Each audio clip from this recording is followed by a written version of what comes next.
messieurs, bonsoir. Il est 20h sur les antennes de la télé Futur Média. C'est parti pour le sommaire de cette édition. Le Sénégal se relance dans la course à la qualification pour la Coupe du Monde 2026. Les protégés de Aliou Cissé se sont imposés 1-0 à Nouakchott cet après-midi et occupent provisoirement la première place du groupe B. Les éleveurs du parc des petits ruminants très remontés contre leur président qu'ils accusent de gestion nébuleuse. Le président, lui, annonce que Dakar doit recevoir 260 000 moutons pour la Tabaski, élément à suivre donc dans ce 20h. À Niakhirat, le collectif Madinatoul Malik, victime d'une escroquerie foncière. Après des années de cotisation, ses membres peinent à rentrer en possession de leurs terres. Le collectif sollicite l'arbitrage de l'État.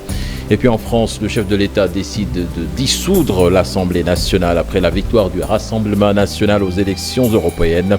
De nouvelles élections législatives seront programmées donc les 30 juin et 7 juillet prochains. Voilà le sommaire de cette édition. Tout de suite, le développement.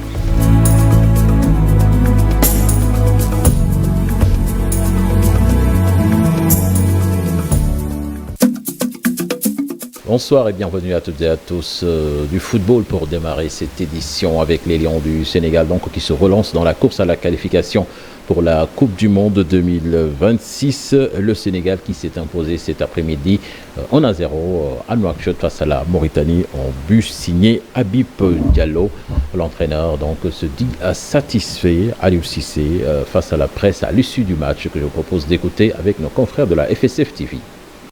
C'est important de venir gagner aujourd'hui ici. On était venu avec l'intime conviction de pouvoir gagner et emporter les 3 points, comme vous le dites, et se relancer dans ce mini-championnat. C'est fait. Je veux vraiment féliciter tout l'ensemble des joueurs, le staff, tous les gens qui ont travaillé pour que cette victoire se réalise. Nous sommes très contents. Ça a été un match de fin de saison. Les matchs de fin de saison, c'est très compliqué. Les joueurs ont joué pratiquement entre 40 et 60 matchs, 68 matchs. Donc vraiment féliciter le groupe Sénégal, féliciter nos joueurs dans leur mentalité, dans leur patriotisme, dans l'amour qu'ils ont pour ce pays-là, pour se battre tout le temps. Donc vraiment, on est satisfait de ces 3 points. Pour l'autre match de la poule, le RDC, la République démocratique du Congo, plutôt la RDC, s'est imposée 1-0 face au Togo en attendant le derby entre Soudanais, le Soudan qui va recevoir le Sud-Soudan. Parlons de toute autre chose à présent. Dakar qui doit recevoir 260 000 moutons pour la Tabaski, le parc des petits ruminants, donc qui reçoit en moyenne 20 camions de moutons par jour selon son président. Mais les éleveurs de ce parc sont très remontés contre ce président qu'ils accusent de gestion nébuleuse, chose qu'ils n'accepteront pas, disent-ils. L'insécurité hante également leur sommeil, comme vous allez le voir dans ce reportage signé Habib Faye. À une semaine de la fête de Tabaski, les éleveurs ne parlent plus le même langage au parc des petits et moyens ruminants de Dalifort. L'association des travailleurs des Daral du Sénégal fustige la gestion dite nébuleuse du président Mamadou Talla. Nous comptons sur le président pour trouver une solution à nos problèmes. C'est pour cette raison que nous l'avons choisi. Quand nous lui avons fait part de nos inquiétudes, c'était pour qu'il nous aide à trouver une solution et non le contraire. L'État doit reprendre la gestion de la SOGAS parce que vous voyez à Dakar, il n'y a que des abattages clandestins.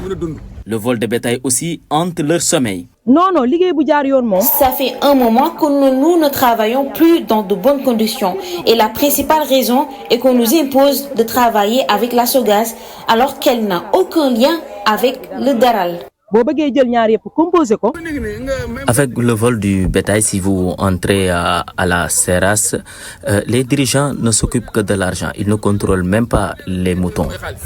La Seras ouvre ses portes à 4 heures du matin. Imaginez, quelqu'un peut entrer et voler votre bétail sans que vous ne soyez au courant et que l'administration ne fait absolument rien pour nous protéger. Normalement, elle devait mettre en place des caméras de surveillance. La TDS invite le président du parc des petits et moyens ruminants de Dalifort à apporter lumière sur le financement de l'APIX. On note de l'anarchie totale ici et notre dirigeant Mamadou Talla prend ce qui ne l'appartient pas. Il ne fait même pas de sortie médiatique pour nous défendre.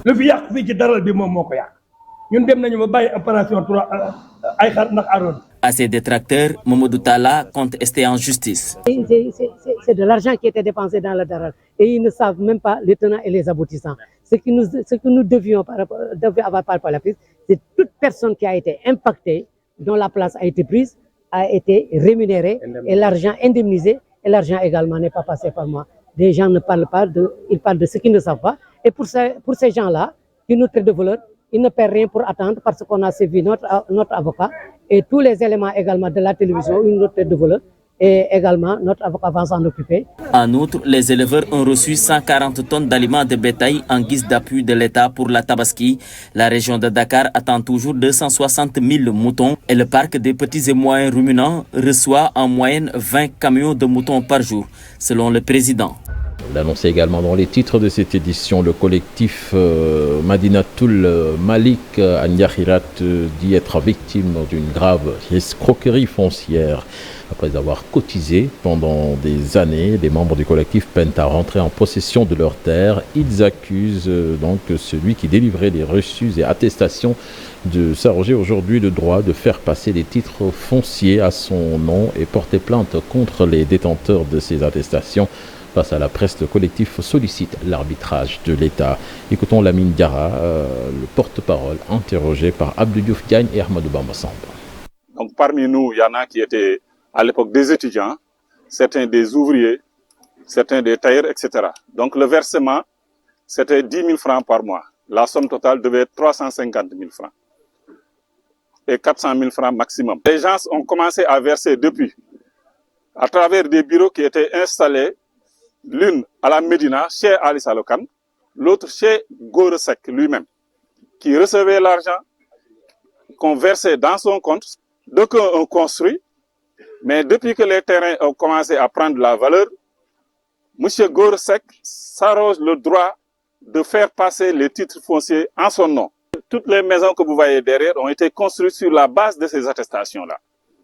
En plus de cela, M. Goresek s'arroge le droit de venir détruire des constructions en pleine nuit avec des nervis. Il y a eu des combats ici où des gens ont été blessés. Parmi nous, il y a quelqu'un à qui on a causé d'énormes dégâts. Il a porté plainte, il n'y a pas eu de suite. Le patronat des ferrailleurs, qui regroupe des sociétés sénégalaises de récupération, de traitement de plomb, d'aluminium et de cuivre, demande à l'État du Sénégal d'arrêter les exportations de ferraille. Il milite pour des partenariats entre les acteurs du secteur, les industriels. Ce partenariat va contribuer à la création d'emplois, à l'équilibre de la balance commerciale. Selon le patronat, le secteur emploie aujourd'hui près de 10 000 jeunes. Reportage Abdou Diouf Diagne et Ahmadou Bamba Samb.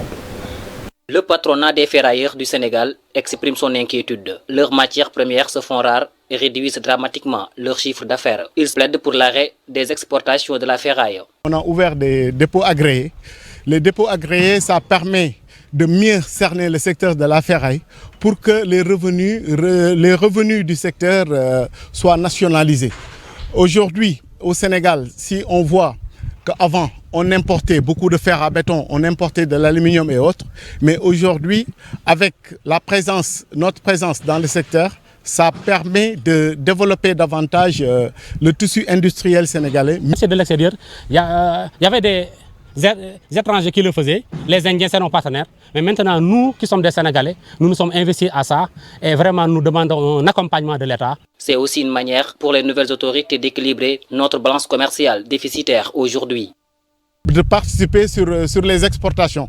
Participer sur les exportations, ça veut dire qu'aujourd'hui, il y aura une certaine traçabilité sur les exports qui se faisaient et ça permet d'équilibrer davantage la balance commerciale du pays. C'est la raison pour laquelle nous prenons vraiment une discrimination positive au niveau de l'État, qu'il puisse donner des licences aux Sénégalais. L'occasion est donnée au gouvernement de sortir ce secteur pourvoyeur d'emploi de la crise, selon le patronat des ferrailleurs qui informe que le secteur emploie aujourd'hui 10 000 jeunes. Les diplômés sortant du Centre national de formation des techniciens en agriculture et génie rural sont très en colère contre les autorités. Ils leur reprochent d'avoir totalement ignoré les sortants de cet établissement dans les quotas de recrutement dans la fonction publique. Ces diplômés, dont la plupart sont au chômage, demandent aux nouvelles autorités de faire le tri des profils appropriés si elles tiennent à réussir leur vision en matière de politique agricole. Sékou Dabo, leur porte-parole, interrogé par Lamine Ba et Lamine Mandian. Si pour dire exactement nous sommes combien d'agents à être dans cette situation, je vous dirais que ce serait, pour ne pas exagérer, on éviterait alors de vous donner un chiffre. Mais on vous dirait qu'ici, chaque année, ce centre gradue plus de 40 diplômés. Après la sortie, nous voyons que presque les 30 ou bien voire 35 se retrouvent pendant 2 ans, 3 ans sans pour autant être recrutés. Et souvent, ceux qui sont recrutés se retrouvent dans le secteur privé. Oui. Et ici, nous sommes là aujourd'hui, juste c'est pour vous dire que souvent nous voyons des recrutements, mais rare de voir un sortant du CNF-Taser qui se retrouve dans la fonction publique sans pour autant faire le tour des ONG. Voilà, c'est pourquoi nous sommes aussi sortis aujourd'hui pour nous faire entendre. Disons au président de la République, à son Premier ministre et même à tout son gouvernement, que nous sommes prêts. Parce que nous avons vu que nous avons en face de nous un président ou un gouvernement qui valorise l'agriculture.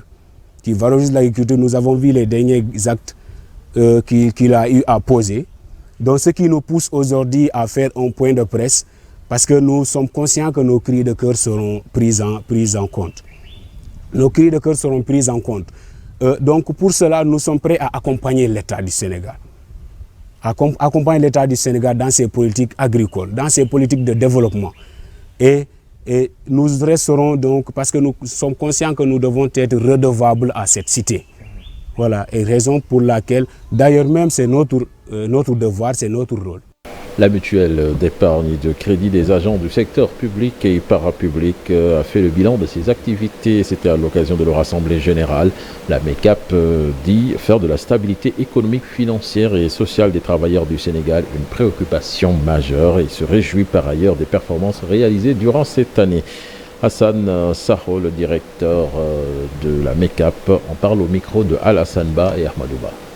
L'événement de ce matin revêt quand même un caractère particulier parce que quand même nous avons réalisé des chiffres records que nous voulions porter à la connaissance de nos sociétaires parce que cette année quand même la MECAP est restée fidèle dans sa logique de progression avec pratiquement 39 000 membres, avec un encours de crédit qui a dépassé les 17 milliards, mais aussi avec surtout un résultat record de plus d'1 milliard. Donc c'était avec plaisir que nous sommes venus donc rendre compte aux sociétaires de la gestion de leur mutuelle, pour leur montrer que la mutuelle continue à faire des performances, pour leur montrer également durant l'année quels ont été les éléments marquants qui ont donc rythmé la vie de l'institution. Cette année, les sociétaires ont beaucoup apprécié en tout cas les performances de l'institution. Ça a été l'occasion également de les écouter, de voir en tout cas quelles sont les attentes par rapport à la mutuelle, et ces attentes ont été bien comprises. Aujourd'hui, la MECAP reste fidèle à sa vocation d'accompagner les travailleurs du secteur public et parapublic. Nous mettons à leur disposition, en tout cas, toute une gamme de produits conçus de manière à les accompagner de façon convenable pour qu'ils ne connaissent aucun problème. Processus de paix en Casamance. Près de 200 ex-combattants du MFDC et leurs familles ont bénéficié d'un accompagnement en réinsertion dans la vie civile. Une œuvre du gouvernement américain à travers son partenaire CRS qui a aussi financé 65 projets communautaires destinés à financer l'agriculture, l'accès à l'eau potable, mais aussi à des infrastructures d'hygiène et d'assainissement. Ces résultats donc révélés par la table ronde sur les interventions de la mission américaine en Casamance donc font état de 55 000 demandes de régularisation à l'état civil formulées par des apatrides. C'est un reportage signé Lamine Ba et Lamine Mandian.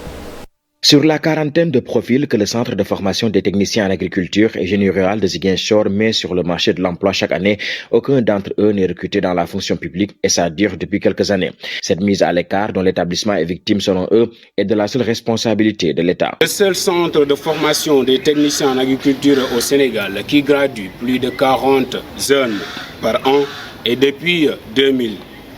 2018, un taux restreint de diplômés se voit être recrutés dans la fonction publique ou dans les structures agricoles étatiques. Aussi constaterez-vous avec nous que les produits du CNFTASER souffrent d'une absence quasi totale d'accompagnement et, pour me répéter, d'un problème d'insertion professionnelle. Une situation déplorable que nous dénonçons jusqu'à la dernière énergie.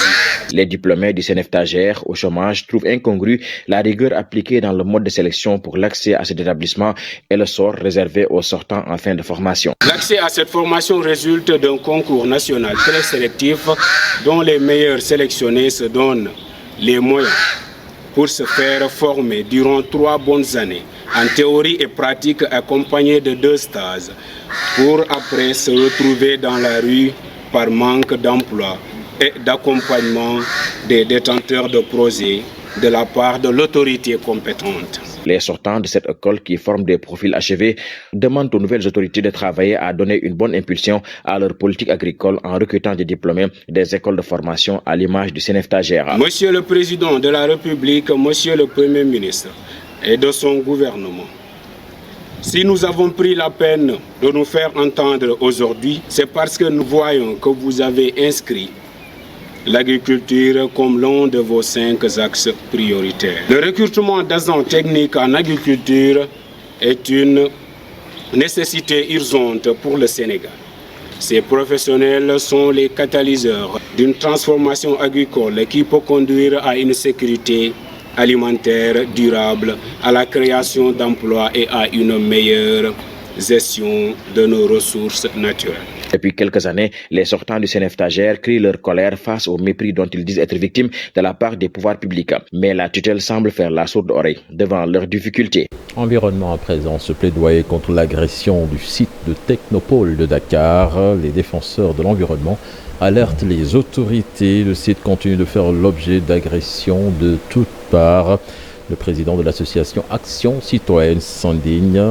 Ibrahim Ahn invite les autorités à doter les défenseurs du site de moyens conséquents pour faire face aux destructeurs de l'environnement. Je vous propose de l'écouter, des propos recueillis par Abdoulaye Anne. Mais également pour faire le plaidoyer sur le littoral. Parce qu'aujourd'hui, vous êtes censé savoir que le littoral est agressé. Si vous allez là-bas, les bandes de filao ont été défrichées. Et si ça continue, ça risque de promouvoir la problématique de l'érosion côtière. Maintenant, par rapport à toutes ces problématiques, on organise la journée mondiale pour sensibiliser, mais également aussi pour attirer l'attention des autorités sur la présence des industries extractives qui sont au niveau de cette zone. Aujourd'hui, il y a pas mal d'industries. Vous avez des industries comme GCO, comme ICS, comme Forteza, comme BP. Ce sont des industriels qui vont exploiter ce milieu. Et que quelque part, ça va générer des conséquences sur l'environnement. Et que des actions aussi doivent être prises par rapport à ça. Aujourd'hui, si vous prenez le cas des ressources halieutiques, les ressources halieutiques sont rares de plus en plus. Maintenant, avec la présence de ces industries, ça va encore se raréfier encore davantage. Et maintenant, si les actions ne sont pas prises pour préserver cette zone, ça risque d'avoir des conséquences sur l'environnement. Allons dans la vieille ville à présent. Les femmes s'activent désormais dans la transformation de produits, une activité rentable seulement pour ces braves dames qui se regroupent en association dans les quartiers. Il faut plus de financement pour développer cette activité. Elles invitent leurs camarades qui sont dans les maisons sans rien faire de se lever pour venir travailler dans ce secteur très porteur. Ousseynou Diop, Habib Seck. À Saint-Louis, les femmes transformatrices s'activent désormais dans ce secteur pour lutter contre le chômage. Elles mettent en place des associations ou GIE pour subvenir à leurs besoins. Nous demandons aux femmes des autres quartiers de sortir de leur maison. Avec la transformation des produits, on peut bel et bien entretenir sa famille. Nous avons appris cette formation il y a 1 an parce que nous sommes conscientes qu'on peut aller de l'avant. Ces femmes veulent désormais participer aux grandes foires organisées au niveau national et international. Nous ne voulons pas que les femmes restent dans les maisons sans rien faire. Ce n'est pas bon. Avec notre GIE, nous avons tous les papiers administratifs nécessaires. Ce que nous voulons, c'est de participer aux grandes foires pour écouler nos produits. Pour les acteurs de développement de la vieille ville, les femmes de Saint-Louis méritent d'être soutenues. Ils ont promis un accompagnement du nouveau régime. pour le président Bassirou Diomaye Diakhar Faye. Pour accompagner le président de la République dans sa politique envers les femmes, nous allons davantage les soutenir. Nous allons les accompagner pour qu'elles puissent être autonomes, pour entretenir leur famille. C'est ça notre objectif. Les femmes de Saint-Louis veulent avoir plus de financement pour développer le secteur de la transformation des produits. Dans la vieille ville, elles sont plusieurs centaines de groupements ou GIE à travailler dans ce secteur. Et pour un hivernage pluvieux et sans difficulté majeure, le khalife général de la famille d'Em de Kaolack initie chaque année une journée de récital du Saint-Coran. Cette année, des fidèles sont venus de partout pour prendre part à cet événement religieux, une occasion pour le khalife d'inviter les jeunes au respect des enseignements islamiques et au travail pour éviter la dépendance. Ousmane Dem, Thierno Diallo. C'est devenu une tradition. À l'approche de chaque saison des pluies, des séances de prière sont organisées par la famille d'Em de Kaolack. Nous avons appris à travers des hadiths qu'à l'approche de la saison des pluies, le prophète Mohammed, paix et salut sur lui, ne se tenait plus tranquille. Il recommandait ainsi à ses compagnons de multiplier les prières et les L'hivernage étant une période particulière, des prières sont formulées pour une abondance des pluies au profit de tous.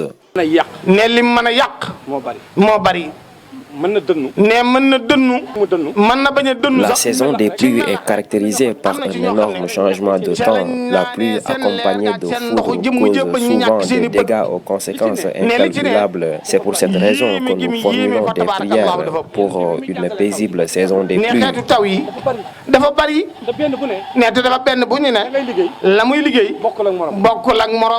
Le khalife exhorte les jeunes à respecter les enseignements islamiques et à cultiver la paix. Le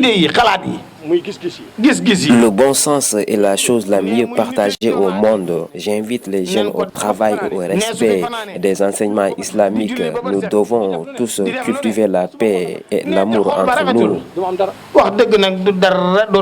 Pour une bonne campagne agricole, le khalife demande à ce que les semences soient distribuées à temps aux ayants droit. Direction la Mauritanie avec les bureaux exécutifs des deux sections de l'initiative pour la sauvegarde de l'entente mauritano-sénégalaise qui ont réaffirmé ce samedi à Nouakchott l'engagement et la détermination de cette organisation à contribuer davantage à la consolidation des liens historiques entre la Mauritanie et le Sénégal. Voici le président de la section Mauritanie qui en parle avec nos confrères de l'agence de presse sénégalaise. Cette première réunion vise d'abord à discuter de l'ensemble des actions que nous allons entreprendre les prochaines années, mettre en place un plan d'action, faire en quelque sorte un état de lieu de ce que nous allons faire pour aider nos pays et nos dirigeants à continuer dans cette voie de paix et de prospérité qui sont engagés entre le Sénégal et la Mauritanie. Comme vous le savez, le Sénégal et la Mauritanie ont un destin commun. Et aujourd'hui, je pense que la coopération entre les deux pays a pris un tournant très important à travers un certain nombre de projets communs, à travers un certain nombre d'actions qui ont été mises en place par nos deux présidents. Parmi ces actions, comme vous le savez, nous avons le grand projet gazier qui va impacter l'économie de nos pays. Et nous sommes là donc pour essayer de continuer à aider donc nos autorités au maintien de cette paix et de cette existence pacifique qui a existé entre donc nos deux populations, nos deux pays à travers les temps. En France, après la victoire du Rassemblement national aux élections européennes, Emmanuel Macron qui décide donc de dissoudre l'Assemblée nationale et de programmer de nouvelles élections législatives pour le 30 juin et le 7 juillet prochain. La liste du Rassemblement national est arrivée donc en tête du scrutin européen selon les premières estimations. Elle devance de loin les listes Renaissance et PS Place Publique. Les Verts s'effondrent et passent tout juste la barre des 5%. Nous reparlons sport avec l'initiative Fit Sénégal qui compte accompagner les jeunes Sénégalais des 14 régions du pays à bénéficier d'emplois lors des Jeux olympiques de la jeunesse prévus au Sénégal.